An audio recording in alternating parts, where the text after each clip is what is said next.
Olá, bom dia! Desde que assumiu a presidência do país, Michel Temer vem adotando uma série de medidas que são um verdadeiro desmonte dos serviços sociais e que atacam os trabalhadores brasileiros. Com o Instituto Nacional do Seguro Social, INSS, não tem sido diferente. Nos últimos anos, o órgão enfrenta uma situação caótica, com milhares de servidores se aposentando e com a falta de concursos públicos para atender a demanda. Atualmente, quem busca atendimento para requerer benefícios, como aposentadorias, pensões e outras coisas, em alguns casos estão tendo que esperar até 4 meses. E para debater a reestruturação do INSS, proposta pelo atual governo, convidamos Suane Cosentino e Carlos Henrique, que é representante da Frente Potiguar em defesa da Previdência. E vamos começar hoje dando o bom dia para os dois. Algum complemento aí das habilidades de vocês? Tem o Cid Preves, não é isso? Chama o Cid Preves. Sejam bem-vindos mais uma vez ao Diálogo Plural para a gente falar sobre esse assunto. Henrique, vamos começar com você, né? Qual a situação atual do INSS? Ele está à beira de um colapso, vamos supor assim? Bom dia, Camila. Bom dia, Suane, telespectadores.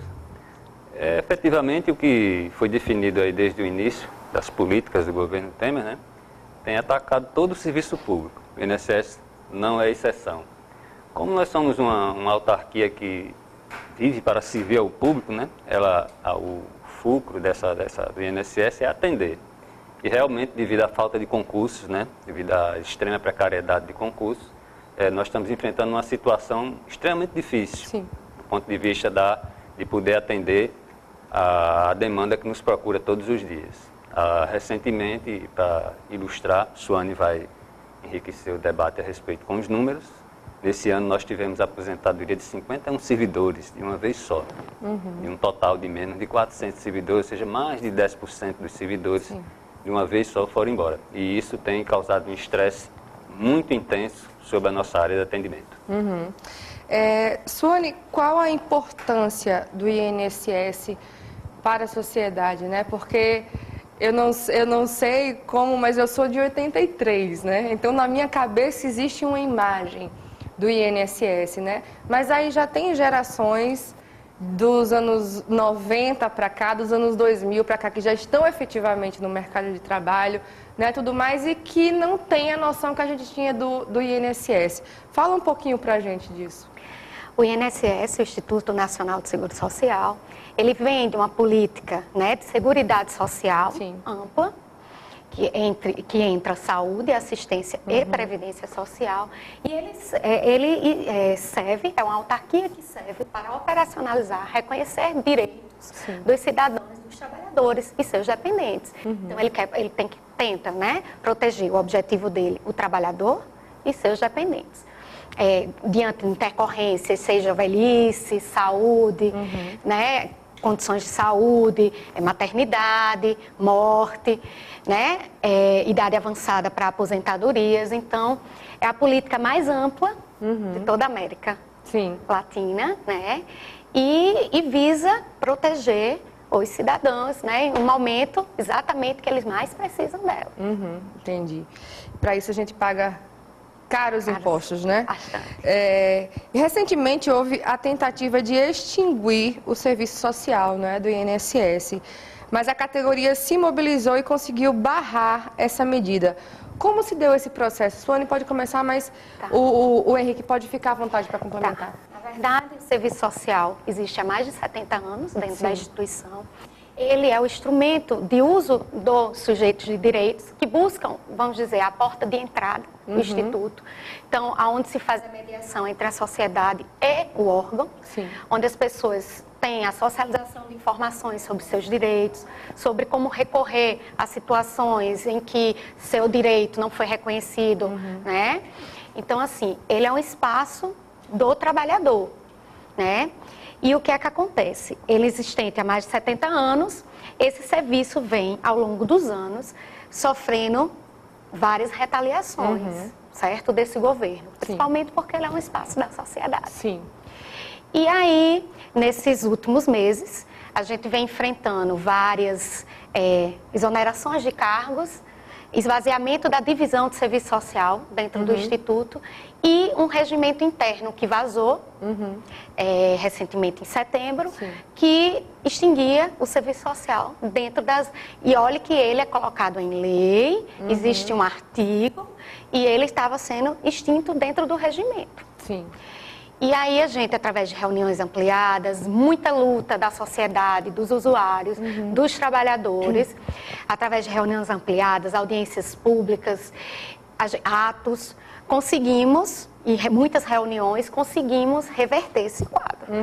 Reverter no sentido de retornar a minuta que tinha extinto, e agora a gente retoma nossas atribuições. Com algumas exceções, a gente diz assim, ganhamos uma batalha, não ganhamos a luta, né? Porque a gente vai na contramaré do que, a verdade, o governo vem buscando, né? Uma reforma da Previdência, uma busca incessante para que o mercado receba essa fatia, né, da população. E infelizmente, como o Henrique, eu disse que o Henrique pode complementar, e infelizmente o INSS é uma coisa que muitos jovens não sabem, porque não precisam, né?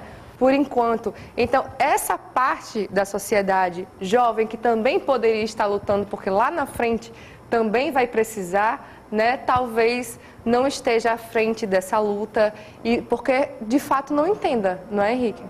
É verdade. Essa noção da previdência, bom a gente sempre enfatizar, prever, né? Traz de prevenção. Então, quem hoje é jovem, e isso acontece com todos os jovens, inclusive aconteceu comigo, né? Lá quando eu comecei minha vida laborativa, eu não me interessava muito pela situação, né?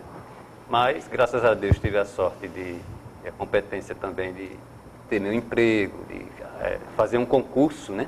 Isso é importante demais para o jovem, a oportunidade de fazer um concurso, que é a forma mais justa, né? Sim. De se posicionar diante da sociedade e angariar um serviço público. Então, a própria oportunidade do concurso está sendo negada à nossa juventude, né? Daqui a pouco nós iremos embora no INSS, praticamente a minha geração é dos anos 80, essa geração está indo embora. As vagas estão sendo simplesmente fechadas, né? Não há novas perspectivas. E sobre a importância do serviço social e do INSS, basta citar um número simples, são mais de 30 milhões de benefícios, que são ali administrados pelo INSS. Se você pegar 30 milhões de benefícios e colocar nesse entorno, multiplicar aí por 4, que é muito mais, você já vai ter 120 milhões no mínimo de pessoas que gravitam e dependem dessa previdência. É o segundo maior orçamento do país, só perde para o orçamento da União. Então daí a importância da previdência em si. E um complemento em relação ao serviço social. Henrique, vamos só fazer esse complemento no segundo bloco, porque a gente fala melhor sobre isso, que sem dúvida quem está em casa quer entender bastante sobre o nosso tema de hoje, que é reestruturação ou desmonte do INSS. 30 segundos, não sai daí.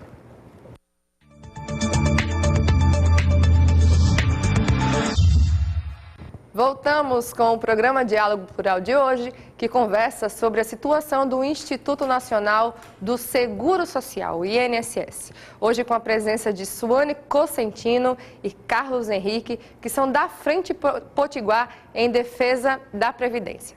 E para entender um pouco de como anda a situação do INSS, nosso repórter conversou com alguns usuários dos serviços em uma das agências aqui de Natal. Assista a matéria de Ricardo Crust. Acompanhe. O Instituto Nacional de Seguridade Social é alvo frequente de críticas de seus beneficiários, como dona Rafaela Barbosa. Quando a gente liga, já é horrível, né? Que a gente paga todo mês descontado do nosso salário e quando precisa não tem o benefício. Ela detalha sua peregrinação por atendimento. O sistema já não funciona quando a gente vai ligar para agendar. Quando a gente entra para agendar, no momento que a gente está agendando, já é para a gente ficar respaldado pelo INSS, a partir daquele momento do agendamento. Né? Você está doente e está lá esperando o agendamento, sendo que o agendamento, o sistema está sem funcionar. Você demora até uns 40 minutos, eu já demorei até 3 dias até para marcar. Dona Rafaela nos conta ainda suas impressões sobre o atendimento, feito por telefone ou nas unidades do Instituto. Deveriam ser mais gentis, no caso do 135, e no caso daqui, da agência, das agências como um todo, que eu não fui só aqui que eu vim, deveria ser mais rápido o atendimento. A gente chega, passa de 2 a 3 horas para ser atendida. Hoje mesmo vim fazer só um protocolo e estou aqui há 40 minutos. O grande motivo para esses inconvenientes é a falta de servidores, como nos explica Conceição Brito, que chefia o setor de benefícios. Poucos funcionários, né, para atender muitas pessoas. A maioria dos colegas aposentados, outros vão se aposentar e não tem outros para que venham para o lugar. A gente fica cobrindo, tirando uma pessoa de uma coisa para fazer outra, para que a coisa não fique parada. Né? No caso de recurso, de revisão, né? A gente tem revisão parada aí há anos, não tem funcionário. E aquele serviço fica lá parado, né? E chega uma pessoa e a gente fica para dar satisfação, as pessoas não tem nem o que entender, porque é um direito deles. Ela comenta o desconhecimento dos segurados. A maioria deles chegam na agência, eles não sabem nem o que querem. Você tem que praticamente adivinhar o que ele quer. Ele nunca traz documentos, às vezes não traz nenhuma identidade, documento nenhum. E finaliza contando como esse desconhecimento impacta na realização do trabalho. Porque você, quando chega com uma documentação, com tudo direitinho, a gente já tem uma facilidade de entrada num processo e que aquele processo caminha, vai resolver logo. Muitas vezes a pessoa não traz só uma cópia, aí você dá a entrada no processo com rasura, com tudo, você não está seguro para liberar uma aposentadoria, um benefício com um documento daquele. Isso tudo vai demorar, vai ficar impactando lá o nosso trabalho. Então é isso, vamos retomar, né, os dois, o que a gente estava falando no bloco anterior. Suane, que proposta é essa de reestruturar o INSS? Existe hoje, né, flutuando no INSS, um projeto piloto designado de vários nomes. O mais comum deles, INSS Digital. Sim. Eles não fazem concurso público, eles não conseguem reerguer esse quadro estrutural de servidores e eles remontam como ideia o INSS Digital. Tecnologia excelente, ótimo. Mas a forma como se dá esse INSS Digital é que é o grande nó que vem por trás dele. O que é que acontece? Esse INSS Digital, as pessoas não vão acessar mais as agências da Previdência através do seu contato direto com aquela pessoa que vai receber, acolher sua documentação. Na verdade, vão fazer convênios com advogados, sindicatos, entre outras empresas, entidades. Eles encaminham a documentação. Terceirizações. Eles encaminham a documentação e essa documentação é recebida por um servidor. Esse servidor analisa digitalmente esse processo. Dentro disso, muitas coisas, ele não terá aquele contato direto com o usuário. A documentação muitas vezes não vai daquela maneira adequada, retorna a exigência é retornada, vai aumentar muito através de um e-mail. E os indeferimentos, né? Sim. Porque as pessoas muitas vezes vão ter aquela documentação, mas desconhecem a forma de utilizá-la. E dentro disso, os servidores, eles vão ter uma demanda cada vez maior, porque, na verdade, não se vai ter também agendamentos, as pessoas dão entrada e vão sendo distribuídos equitativamente, né? E isso é muito complicado. É um processo muito delicado de reestruturação produtiva, tecnológica da mão de obra. E quem já precisou do INSS sabe que a partir do momento que você sai do seu trabalho e entra pelo INSS, o trabalho que é, a dor de cabeça que é para você receber, passar por aquela fila imensa, enfim, é uma dor de cabeça que só quem já passou sabe, né? E quem chega ao INSS, ele vai poder entregar essa documentação lá, terceirizado, que é uma empresa que eles vão terceirizar, vai receber essa documentação, um servidor vai homologar, e com isso vem toda uma desestruturação e uma possível terceirização do INSS. Mais uma, não é? Henrique, A pergunta que não quer calar, né? É um processo de reestruturação ou de desmonte do serviço público?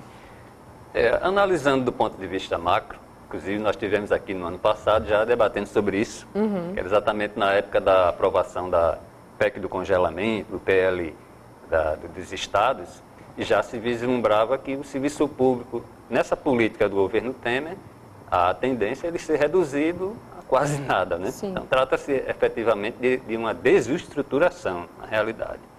A faceta do digital como uma propaganda, ela soa muito bonito, né?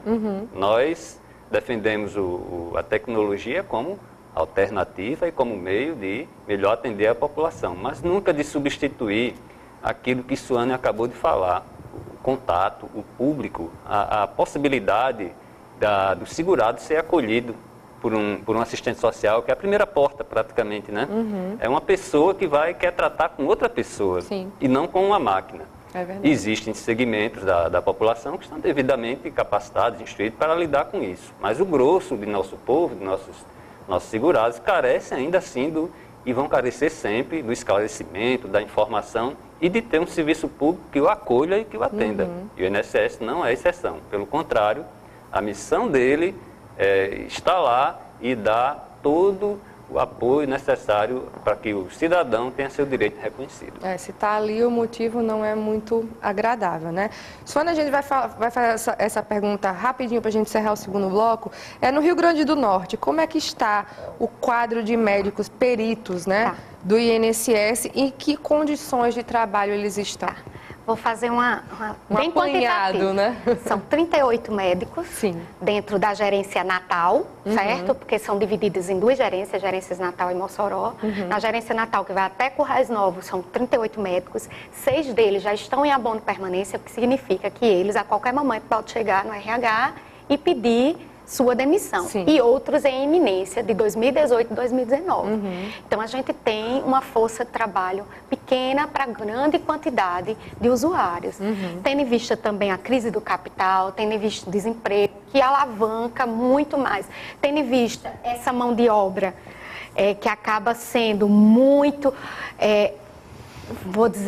posso dizer assim, sacrificada pelos empregadores, adoecida.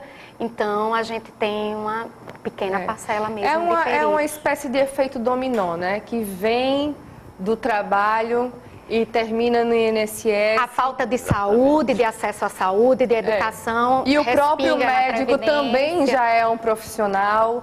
E por aí a gente vê que é um ciclo, né? Que um ser humano, de fato, precisa do outro. E que para que isso funcione, precisa que esteja tudo bem, né? Pelo menos com a cabeça e com a saúde dos empregados de uma forma geral. Nosso assunto de hoje é reestruturação ou desmonte do INSS. Fica aí para saber mais sobre esse assunto. 30 segundos, a gente já volta.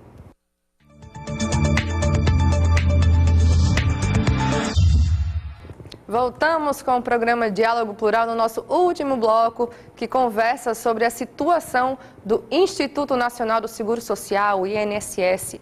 Hoje com a presença de Suane Cosentino e Carlos Henrique, que são da Frente Potiguar em defesa da Previdência. Vamos tentar, tentar esclarecer um pouco para finalizar esse assunto para quem está em casa, porque é um assunto que, sem dúvida, todo mundo que está em casa, cedo ou tarde, vai precisar entender um pouco, né? Suane, você falou um pouco agora da relação dos números dos médicos, né? Mas existe uma defasagem nos concursos públicos para o INSS, né? Como é que está aí o quadro de servidores aqui no Estado? Aqui, o quadro de ativos permanentes se encontra hoje em 362 servidores, Sim. sendo 165 deles em abono permanência. Nossa.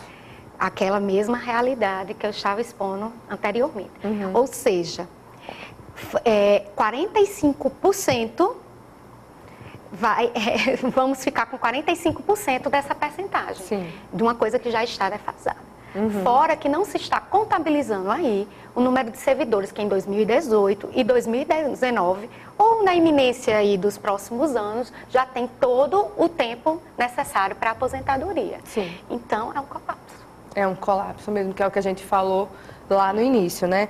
Henrique, o governo quer fazer a reforma da Previdência e diz que existe um rombo, né? Aquele famoso rombo que eles fazem, a propaganda toda, enfim. Mas a CPI da Previdência diz que não há um déficit, não existe isso. De fato, a gente vê todos os dias nos jornais e tudo mais que vários estados enfrentam dificuldades para pagar as folhas em dia. A gente já está vendo isso nos nossos próprios municípios aqui no Rio Grande do Norte. Como é que você avalia esse cenário? Será que o trabalhador é o responsável por essa crise e deve pagar a conta da corrupção? Não precisa nem a gente esclarecer essa última parte, né? Óbvio que não.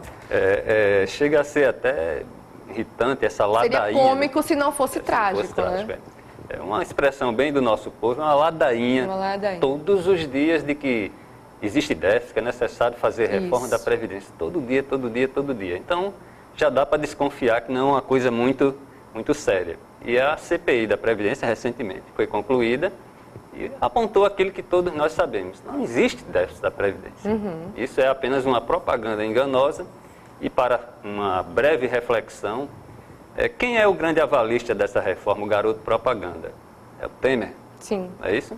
Então, se você que está em casa confia na palavra do presidente Temer, então aí já dá para entender que essa história é apenas uma balela para, mais uma vez, jogar sobre os ombros do trabalhador uma conta que ele não fez. Ou seja, a má gestão, a corrupção, o desmando está sendo cobrado do trabalhador. E nós não podemos permitir que isso ocorra.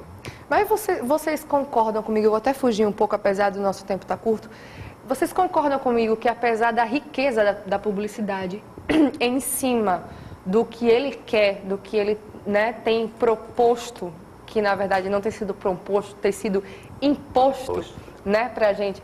Vocês não acham que mesmo com essa riqueza de publicidade e tudo mais, a coisa está sendo feita independente da nossa vontade? Vocês não têm essa sensação?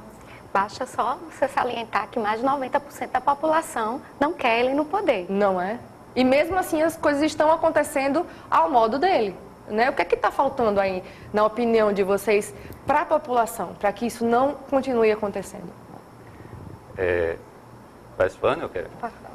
Falta exatamente, devido à massiva propaganda, né? Infelizmente o Brasil tem essa grande dominância da mídia televisiva, né? Investimento imenso nisso, né? Todos os dias, onde você for, eu ligo o rádio pela manhã, tem alguém dizendo que tem que fazer reforma. Sim. Então, nós que pagamos essa conta, nós que estamos sendo surrupiados nesse direito, é que temos que acordar, levantar e nos manifestarmos de forma intensa junto ao Congresso Nacional, que são nossos representantes que aprovam essas ideias mirabolantes, né, e prejudiciais ao nosso povo. O caminho não é outro, o caminho só existe esse. Desde o ano passado, que nós já estivemos aqui, né, discutindo aquelas PECs, os PLs que já passaram, né? A reforma sindical, a terceirização, a escravização, né? Sim. Que, vejam bem que a história vai passando e as reações vão acontecendo. Já houve recuo na questão da volta da escravidão. Ora, se nós conseguimos reverter isso, nós conseguiremos reverter outras coisas, como essa nefasta reforma da Previdência, que, se Deus quiser, e com nossas ações, nossa força, nós vamos botar ela para o lugar devido, que não vou nem dizer o nome porque seria pejorativo, mas quem está assistindo em casa sabe onde é que a gente deve dar, o destino que a gente deve dar a essas ideias que só prejudicam o nosso povo. É verdade. Eu vou ampliar essa pergunta para os dois, até para a gente finalizar o nosso programa de hoje. A gente sabe que a falta de investimento no serviço público em geral, mas também a gente não podemos negar os casos de omissão de alguns profissionais, né? Isso aí é um fato. Em Alagoas, por exemplo, várias irregularidades foram constatadas pelo Ministério Público, em que alguns médicos peritos acumulam cargos, né? Por exemplo, não cumprem a carga horária prevista em lei, rejeitam beneficiários que não estão agendados para outros colegas, batem o ponto, né, de forma irregular. Isso saiu vários dias na mídia, trabalham em outro estado e várias outras coisas, né? Como é que vocês enxergam essa questão, né? Que aí já é o lado contrário, né? Em pauta, sobretudo, né, é a questão que guia o serviço público, que é a moralidade. Então, todos nós defendemos a moralidade em todos os níveis. Sim. Doa a quem doer, né? Sem acepção de categoria, seja do trabalhador privado, seja do trabalhador público e ainda mais do trabalhador do serviço público, né?